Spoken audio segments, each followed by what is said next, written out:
Yes. Mayroon akong kontador, wala namang kuryente, kaya tinanggal ng battery. Mayroon akong kilikili, may buhok, wala namang dodoran.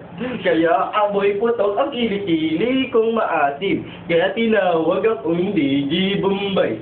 Ratatatatat, mayroon akong TV, wala namang kuryente, kaya di pokpok, di pa, walang kilikili ko na lang tinaksak sa kwet ko, kaya trouble ko'y nawara. Ang kwek ko ay inayos, kaya binenta ko sa inyong mura. Ang biliin nyo, Mitsubishi, Kawasaki, Hondang kilikili. Ang may kilikili, ang kwek kong maasim. Karatatatatatatatatatat. Give me some video. Amoy buhoy ang kilikili. Anong susunod sa kwento ko? Walang nakatuturan ang sinasabi ko. Ang upuan may mesa, wala namang upuan.